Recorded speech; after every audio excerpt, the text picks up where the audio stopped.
datang Bapak di MTS Negeri 1 Kebumen. Ya, terima kasih ya Raka, Vina. Ya. Apa kamu cek sebenarnya? Gimana? Matansa Madrasah Sanawiyah Negeri 1 Kebumen. Oh, Matansa. Oke, keren. Selamat datang juga kepada seluruh hadirin yang telah hadir di sore hari ini. Ada pepatah mengatakan nih, tak kenal maka tak sayang. Kalau ngobrol kan enaknya kalau sudah kenal ya. Betul. Maka dari itu perkenalkan, saya Zafina Akilaheri dengan rekan saya Raka Khairul Afan. Sebelumnya terima kasih kepada Bapak, Ibu, dan teman-teman semuanya yang telah hadir di acara kita pada sore hari ini. Hari ini kita akan mengobrol santai ya tentang pentingnya literasi di generasi Z bersama dengan beliau Bapak Haji Mustaqim Ahmad. Betul sekali. Izin Bapak untuk membacakan sedikit biodata ya Pak. Oh, boleh. Oke. Beliau lahir di Sukoharjo pada tanggal 23 Januari 1971.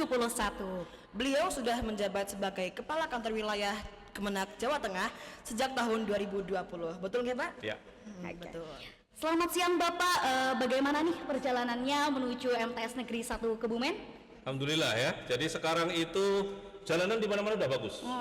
Tetapi kendaraan tambah banyak. Ya, macet ya Pak ya? Jadi jalan yang bagus yang harusnya lancar itu menjadi sedikit tersendat karena orang suka pakai kendaraan pribadi. Iya Pak. Ini. Tapi secara umum alhamdulillah lancar. Alhamdulillah. Pagi tadi saya masih berada di kantor Kanwil di Semarang, kemudian siang tadi bersama dengan para kepala madrasah se-Karsidenan Kedu dan Karsidenan Banyumas, kita tadi ngobrol gimana agar mendidik kalian menjadi lebih bagus lagi. Rame ya Pak ya, bareng-bareng. Kurikulum Merdeka. Gitu. Kira-kira dari sana berangkat jam berapa Bapak tadi? Oh, jam berapa tadi ya? Jam 8 kali ya? Enggak, jam 10.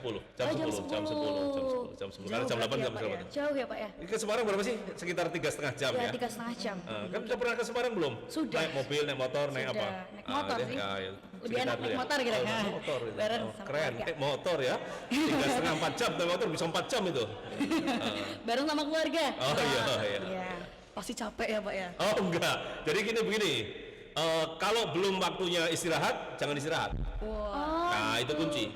Jadi jangan lelah ya. Jangan lelah, mudah-mudahan jadi berkah. Amin. Nah, hari ini tema obrolannya yaitu pentingnya literasi di generasi Z ya Pak ya. Oke. FYI, di generasi Z ini semakin jarang orang membaca buku ya. Apalagi Indonesia tingkat literasi bacanya bisa terbilang rendah Bapak. Betul sekali. Jangankan membaca buku, contoh aja nih, ada tugas dari guru, tetapi mereka masih ada aja yang bertanya, biasanya itu karena malas atau meremehkan bacaan Bapak. Betul banget. Nah, tanggapan Bapak tentang keadaan krisis literasi di generasi Z itu gimana sih Pak? Jadi begini ya, kebutuhan untuk literasi, kebutuhan untuk membaca itu sesungguhnya bukan hanya kebutuhan kalian di era apa kalian nyebutnya generasi Z ini ya, betul, generasi Z ini bukan. Semua generasi sejak zaman Bapak dulu, sejak zaman Bapak saya dulu, bapaknya Bapak, bahkan sejak zaman Kanjeng Nabi pun membaca itu bagian yang terpenting dalam kehidupan ini. Iya. Jadi Nabi Muhammad itu kalian di madrasah pasti mempelajari kan? Iya pasti. Diberi SK pertama kali umurnya 40 tahun, diberi SK diangkat jadi nabi, jadi rasul. Bunyi SK-nya itu adalah Iqra. Ya, jadi sesungguhnya kewajiban membaca itu keniscayaan kehidupan. Siapa yang enggan membaca, yang minim literasinya, maka dia akan mengalami banyak kesulitan dalam kehidupannya. Bener Pak. Itulah pentingnya kita memperkuat literasi. Apalagi di zaman kalian. Di zaman kalian ini sesungguhnya sumber-sumber literasi itu lebih mudah. Tersedia lebih gampang, lebih dekat, gampang dijangkau, bahkan menjangkau kalian. Betul Pak. Nah, karena itu maka kesempatan ini harus kalian gunakan sebaik-baiknya. Kalau tidak, teman kalian di luar sana yang mengambil kesempatan ini. Kalian terlena dengan main game misalnya, bukan kalian lah, yang di jauh di sana ya, terlena dengan main game, terlena bermalas-malasan, nonton film, nonton TV berlama-lama begitu, tanpa kemudian menambah ilmu, menambah pengetahuan, menambah informasi, melengkapi data, kalian akan ketinggalan. Sementara teman kalian di luar sana, mereka belajar dengan baik, membaca dengan baik, membaca yang banyak, membandingkan satu teori dengan teori berikutnya, datang kepada gurunya, minta diarahkan, dibimbing, dilakukan pembimbingan, pelatihan. Nah, maka ini bahayanya. Nah, kalau kita kemudian ketinggalan informasi, ya kita nggak bisa ngapa-ngapain. Jadi kalau ada misalnya tadi pagi itu ada ikan paus yang terdampar di pantai Petanahan. Misalnya. Nah, itu kalau kamu ngerti apa datanya, kamu bisa jadi sumber informasi. Orang mendengar ke kamu, mendekat gitu. Gimana? Ada di mana? Gedenya seberapa? Warnanya apa? Nah, siapa yang menemukan pertama kali? Gitu. Tapi kalau kamu nggak ngerti, minim referensi, literasinya kecil, tanya terus gimana? Terus apa? Jadi orang bengong aja, Nah, begitu juga pada informasi-informasi yang lain. Dunia itu begitu. Semakin kalian menguasai informasi, salah satunya dengan memperkuat literasi itu, semakin kalian bisa mengendalikan dunia. Mau kamu arahkan kemana?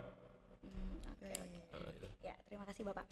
Selanjutnya, Bapak sendiri kira-kira ini suka membaca atau tidak? Oh iya, bisanya membaca. Suka membaca bisa ya? membaca. Masya Allah. Apa saja saya baca. Apa saja saya baca. Saya baca buku dan di rumah saya, di salah satu ruangan rumah saya mirip kayak perpustakaan ini. Banyak Ada bukunya. rak-raknya ya, Pak, ya? Bukunya banyak, buku yang dulu saya baca. Tapi sekarang kita sudah membacanya kan kita sudah pakai buku yang digital ya, buku-buku digital. Dan penting membaca, saya kira penting. Salah satu yang saya suka baca adalah tentang kisah-kisah orang besar. Seusia kalian saya membaca kisah Nabi. Jadi saya membaca di perpustakaan, saya pernah dapat hadiah dari paman saya itu kisah Nabi Ibrahim, saya baca. Kisah siapa? Baca. Nah nanti begitu juga ada tokoh-tokoh besar dunia. Itu. Jadi tokoh besar dunia itu Gus Dur, Abdurrahman Wahid dulu presiden kita, tokoh besar dunia. Mahatma Gandhi, gimana dia menjelaskan, mengkampanyekan tentang kemanusiaan. Tokoh besar. Gitu. Biografi ya Pak ya? Biografi orang-orang besar penting dibaca. Agar apa? Terinspirasi. Kalau kita mau memberi manfaat, kan diajarkan kan khairun nas anfa'uhum linnas ya. Nah, itu khairun nas, sebaik-baik manusia yang memberi manfaat kepada manusia yang lain, orang lain. Nah, gimana agar bisa memberi manfaat? Syaratnya 2. 1, kompeten. Punya kemampuan. Yang 2, peduli, punya kemauan. Jadi kalau punya kemauan toh, semangat membantu orang lain tapi nggak ngerti ilmunya, ya bisa mengacaukan. Gitu. Nah, gitu. Dia hanya membaca sepotong kisah, gitu. Mencegah lebih baik daripada mengobati. Gitu.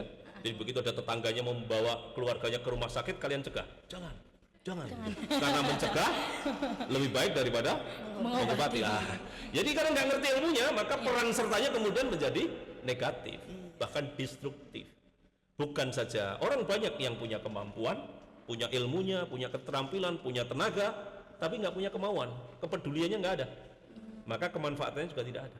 Maka pesan bahwa tersebaik-baik manusia sesungguhnya adalah orang yang punya kemampuan dan kemauan. Jadi itu kalau mau kita elaborasi, mau kita perluas, apa sih yang dimaksud Kanjeng Nabi kok ngendika Kanjeng Nabi bersabda sebaik-baik manusia adalah yang punya manfaat? Itu kita artikan sebagai pembelajar, sebaik-baik manusia adalah yang punya kemampuan dan punya kemauan, kepedulian.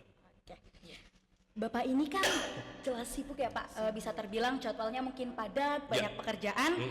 Kira-kira kapan nih Bapak menyempatkan waktu untuk membaca buku? Mungkin bisa sedikit diceritakan Bapak? Kapan saja. Jadi terutama kalau sudah malam menjelang tidur, saya kalau di rumah biasa jangan ditiru ya. Saya tidur di atas jam 12 malam. Kalau semua sudah selesai, biasanya jam 11 malam, kerjaan sudah selesai, agak santai, biasanya saya bikin kopi. Gitu, kemudian sambil baca. Kalau ada buku baru saya baca buku, kalau enggak ini. Gitu. Saya sekarang sedang membaca buku tulisannya Pak Renal Kasali. Nanti kamu cari ya, itu bagaimana tentang energi perubahan. Ya, benar. Wah, orang yang sibuk aja masih nyempet bacain buku loh. Gimana dengan kita ini generasi Z yang mungkin lebih mementingkan bermain gadget ya? Iya, Justru betul sekali. Mungkin bisa diberi tipsnya Bapak, gimana sih cara yang efektif biar anak generasi Z seperti kita sekarang bisa meningkatkan literasi membacanya, biar nggak main gadget terus gitu Pak? Iya betul itu Pak. Ya disiplin ya. Jadi pertama harus disiplin. Jadi semua ada waktunya. Kalian ini anak-anak ya. Kalian ini anak-anak apa remaja? Remaja. Ya remaja. Ya anak-anak menjelang remaja lah gitu. Waktu kalian memang bermain. Ya. Jadi memang waktu kalian memang bermain. Jadi memang ya kalau sudah tua masih main-main, nah ini malah nggak benar gitu ya. Jadi gitu ya nggak benar ya. Mumpung masih muda kalian bermain. Tetapi semua ada waktunya. Kapan ada waktu bermain, kapan ada waktu untuk belajar, kapan ada waktu untuk beribadah, ada waktunya. Ada. Ya. Nah karena kalian ini masih anak-anak, ya kalian butuh pembimbing. Ya maka saya ingin mengajak teman-teman para guru, senior-senior bahkan orang tua itu untuk menjadi pembimbing-pembimbing yang baik bagi anak-anak ini. Jadi nasihatnya kira-kira begini, siapa yang keras pada dirinya, dunia akan lunak padanya. Ya belajar itu ya rekoso, nggak enak. Itu ngaji itu ya rekoso, nggak enak. Banyak rintangannya Pak ya. Iya, banyak rintangan. Sekolah apa? Kalian masih ada PR nggak ya? Ngerjain PR gitu. Oh itu nggak enak gitu. Nggak enak. Gitu. Tapi kalau kalian mau menjalani yang keras itu, kelak dunia akan lunak pada kalian. Main-main, nongkrong, main game, nonton TV, itu enak.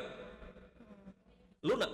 Tapi kalau hari ini kalian lunak pada kalian, maka besok dunia akan keras pada kalian. Kalian yang punya ilmu, punya keterampilan, kalian yang akan mengendalikan dunia. Maka kalau sekarang anak-anak punya keinginan, lihatlah lingkungan di sekitarmu. Dia bisa jadi keluargamu, mungkin kakakmu, mungkin orang tuamu, mungkin tetanggamu. Kalau kau lihat dia sukses hari ini, kalian bisa menarik masa lalunya, dan saya pastikan masa lalunya adalah kerja keras. Masa lalunya adalah belajar yang baik. Begitu juga sebaliknya. Kalau di sekitarmu, di lingkungan terdekatmu, kalian lihat ada orang kok banyak dirundung persoalan, kalian bisa tarik di masa lalunya. Masa lalunya dia sembrono. Nah maka kalian mumpung masih muda, tenaganya masih kuat, belum punya tanggungan apa-apa, kalian nggak dibebani cari duit kan? Iya. Kalau butuh duit tinggal minta kan? Enak kalian ini kan? Jadi mau beli apa tinggal minta pada orang tua, tinggal ini. Mumpung masih itu, gunakan untuk mendidik diri kalian, berdisiplin menggunakan waktu untuk mempersiapkan masa depan. Oke. Ya. Ngomong-ngomong tentang membaca nih ya Pak ya, Bapak juga suka menulis gak Pak? Kadang-kadang saya menulis, ya. Kadang-kadang saya menulis, ya. Diterbitkan gak Pak tulisannya? Ini beberapa tulisan yang diterbitkan itu justru karya guru-guru ini. Jadi beberapa guru membuat karya dan kemudian saya tinggal melengkapi saja. Saya membuat tulisan-tulisan ringan yang ada di situ untuk memberi semangat pada para guru. Jadi di Jawa Tengah ini misalnya ada salah satu kepala madrasah itu unik. Udah pensiun beliau pensiun kira-kira 2 bulan yang lalu. Beliau ini pendiam tapi komunikatif. Gimana ya? Beliau ini pendiam. Jadi nggak banyak. Beliau pernah jadi ketua KKM ya, kelompok kerja madrasah aliyah Jawa Tengah. Barusan pensiun. Ini muridnya, guru-gurunya bikin tulisan. Nah, gitu. Kemudian bilang, Pak, kami bikin tulisan untuk Pak Kepala Madrasah kami yang mau pensiun. Tolong dong Pak Kanwil bikin tulisan. Nah, itu. Dan ternyata keinginan untuk menulis itu dipengaruhi oleh lingkungan. Yang tadinya saya ogah-ogahan menulis, ya akhirnya saya bersemangat untuk menulis. Jadi kalau kalian diminta oleh guru-guru kalian bikin tulisan, lakukan itu. Tulis. Menulislah maka engkau akan abadi. Gitu kan kira-kira. Baik. Kalau boleh, judulnya boleh di-spill nggak Pak? Kepemimpinan servant leadership, ya, kepemimpinan pelayanan. Jadi dipublikasikan di MAN Gerobokan. Oh, di Purwodadi, Man satu Gerobokan ada di situ.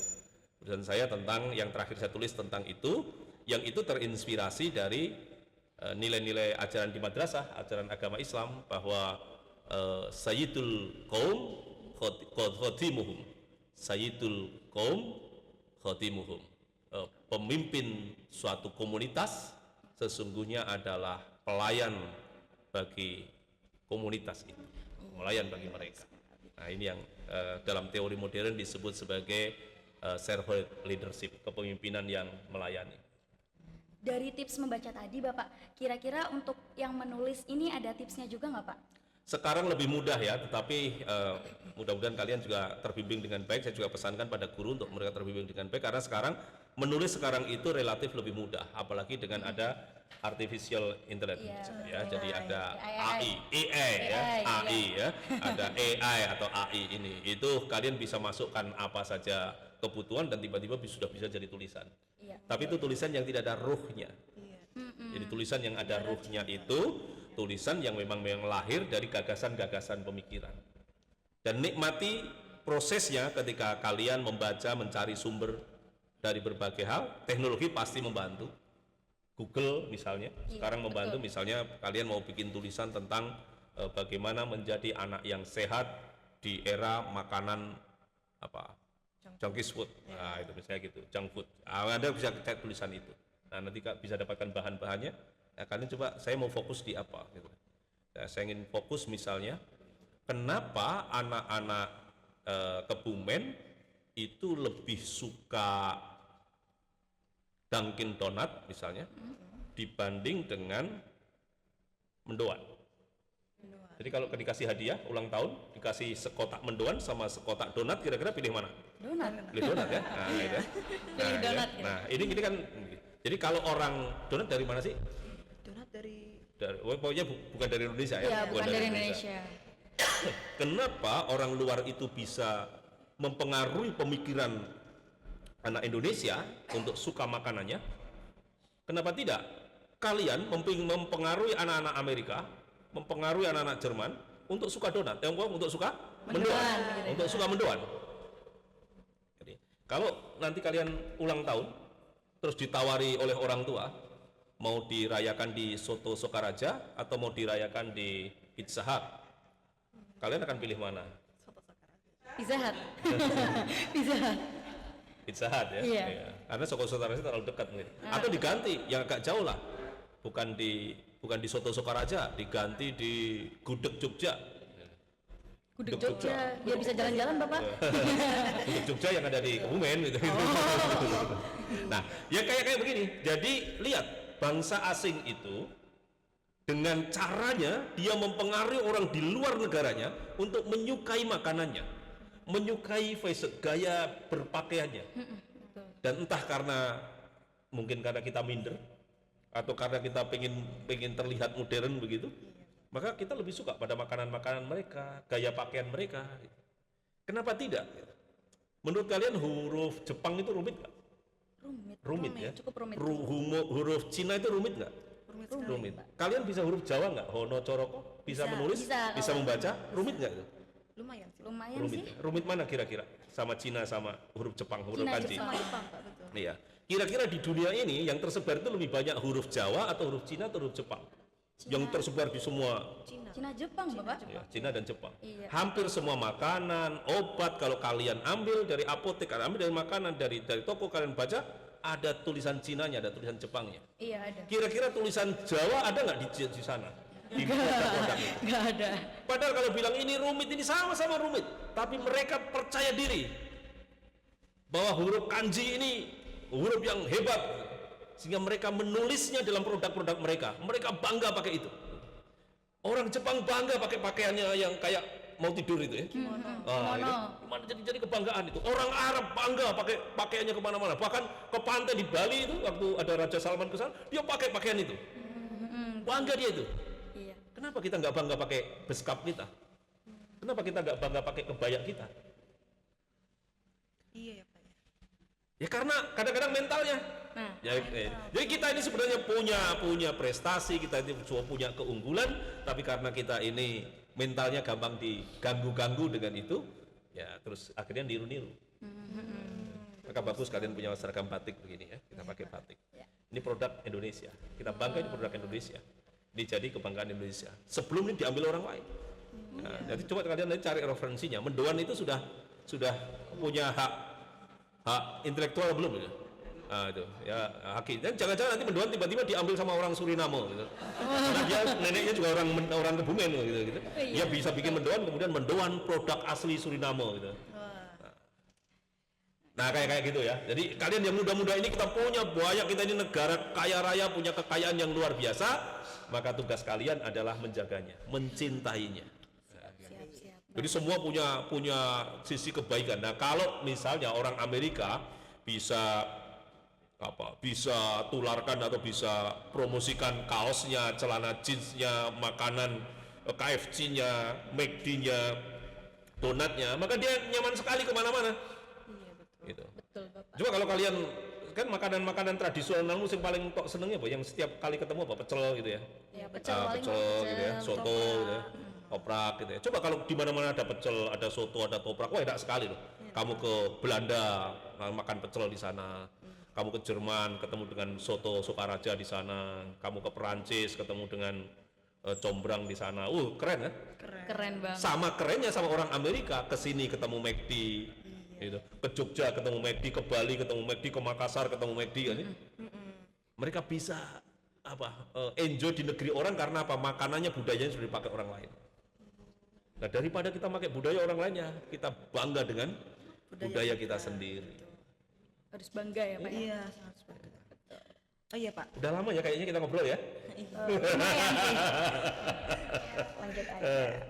Oh iya Pak. Betul. Selain suka baca, nulis, dengar-dengar nih ya Pak ya. Bapak juga suka nyanyi Pak. Iya. Iya. Saya suka nyanyi. Ya. Nyanyi apa saya nih, Pak? suka nyanyi ketika tidak sedang batuk. Ya. Tapi hari ini saya sedang batuk ya. Oh, ya, hari ini saya sedang sekali ya. batuk ya. Sekali, Hari ini tidak saya sedang batuk. Saya suka nyanyi. Ya. Jadi ya nyanyi saja. Artinya menyanyi untuk mengapresiasi, menyanyi untuk mengisi waktu yang kira-kira kok lagi suasananya lagi boring ya, Boring gitu ya, lagi nggak mood Bapak. Itu nyanyi. Atau saya menjadi ingat enaknya jadi anak MTS. Saya dulu sekolah di MTS ya. Jadi MTS mana Bapak? jadi MTS saya di Sukoharjo, jadi itu kan sudah benar. Sukoharjo. Jadi sebelah ya dari Solo masih ke selatan lagi. Ya, mengenang masa-masa itu. Tapi lagunya bukan yang sungguh aneh tapi nyata, takkan terlupa. Iya. Kisah kasih di sekolah. Suaranya bagus banget ya. Iya. Masya Allah. Kalian jangan main lagu itu dulu. Biarlah bapak yang jadi korbannya. Kalian belajar yang baik, jangan cinta-cintaan dulu. Waduh. Ya, Betul banget. itu belum. Kamu kelas berapa? Taka? Kelas 8 Pak. Kelas 8. Berarti kira-kira istrimu itu sekarang baru masuk TK. Aduh. Jadi kalau kamu lihat teman sekelas itu jatahnya kakakmu yang sekarang sudah di SMA atau yang kuliah. Bisa gitu ya Pak ya? Jadi kalian belajar dulu yang baik. Berkawan yang baik dengan siapa saja, dengan semuanya. Siap, Bapak, siap. Itu jangan cinta-cintaan dulu. Baik. Oke. Gak terasa ya, waktu udah berjalan cukup panjang. Sebelum podcast ini berakhir, kira-kira apa Bapak, pesan Bapak dan juga harapan untuk literasi pada generasi Z saat ini Bapak? Betul Bapak. Maaf ya. Nggak apa-apa. Batuk. Jadi begini, sebagaimana yang tema ini dan kalian tanyakan sedari awal tadi, bahwa kesuksesan hidup, kesuksesan menjalankan misi, kalau Pak Guru Kepala Madrasah itu tugas jabatan, itu sesungguhnya sebagaimana kunci kesuksesannya Kanjeng Nabi Muhammad SAW. Apa itu? Membaca. Apa sih membaca itu? Membaca itu satu, mengenali. Tanpa mengenali itu identifikasi. Oh ini A, ini B, ini C, ini D. Jadi yang pertama membaca itu kemampuan untuk identifikasi, mengenali. Mengenalah segala sesuatu jika kamu tahu betul kenapa ini disebut sebagai bunga mawar, kenapa mawar ada yang merah, ada yang putih, misalnya begitu. Mengenali. Yang kedua, menghubungkan. Jadi kehidupan ini menghubungkan, relasi, berkawan, menghubungkan. Tanpa bisa menghubungkan, kalian tidak bisa membaca. Betul. BU, BU, KU, KU, buku. Ya. Itu menghubungkan. Membaca itu dalam kehidupan menghubungkan. Yang ketiga, mengambil makna. Jadi selain arti ada makna. Jadi kalau kalian tahu tong, tahu ya? Tahu. Apa itu wadah itu? Ya, kadang ada wadah minyak, kadang dipakai untuk wadah. Ya, yang besar. Oh, ya itu aspal gitu ya. Iya. Gitu. Kalian tahu seng?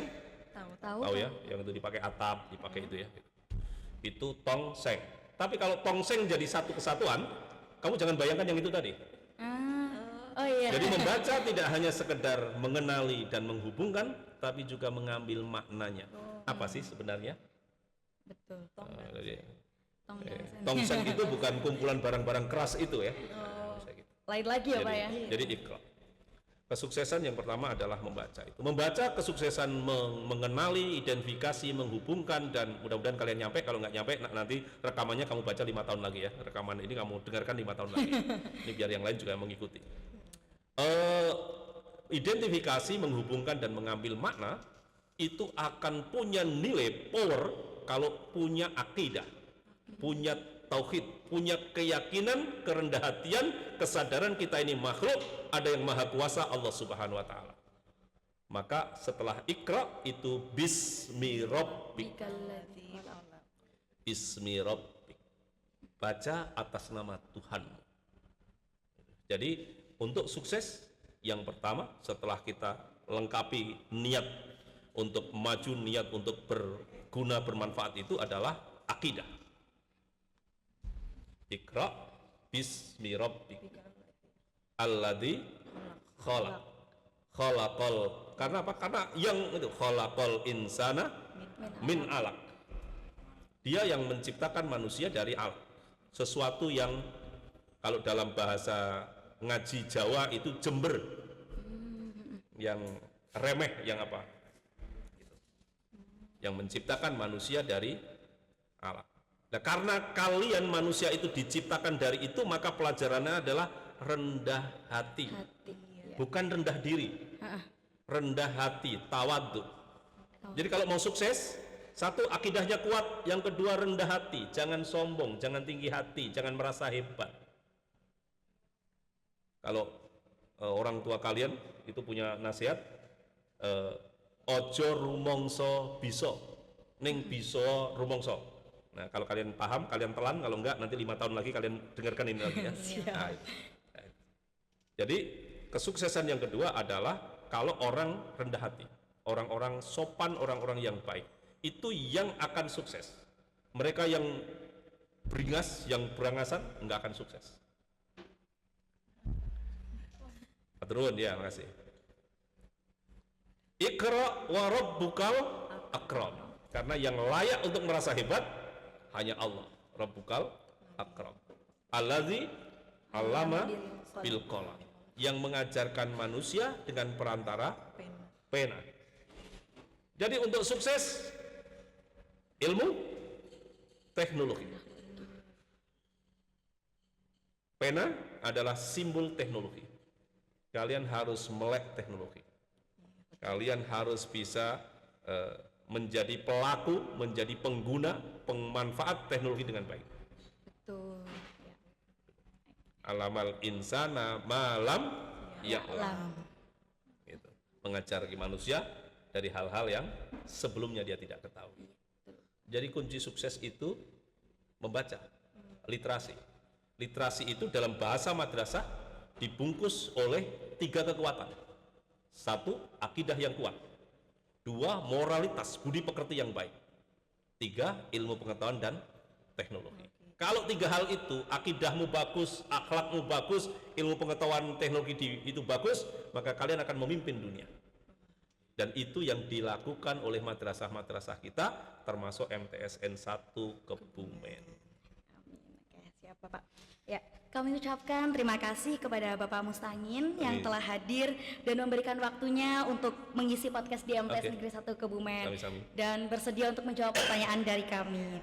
Terima kasih juga kepada seluruh pemirsa yang telah hadir dan menonton acara ini hingga selesai. Sebelum kami tutup, mungkin ada pertanyaan dari para audiens. Jarang-jarang loh ya kita kedatangan tamu yang sangat spesial. Betul. Silahkan. Mohon maaf sedikit keluar dari topik pembicaraan. Bagaimana sih kesan dan pesan Bapak terhadap acara ini dan apa harapan Bapak untuk kedepannya di MTSN 1 Kebumen ini? Ya, itu saja ya.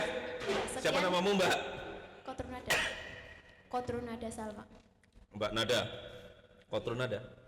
Dipanggil Nada. Ya, oke. Nada, bagus pertanyaannya. Omong-omong itu kalau sekedar omong-omong menjadi nggak penting. Ini kalau hanya ngobrol aja nggak penting. Meskipun yang diomongkan sesuatu yang penting. Lu kan ngomong kan penting sekali kan? Tentang membaca, tentang membangun karakter, menatap masa depan, itu kan penting sekali.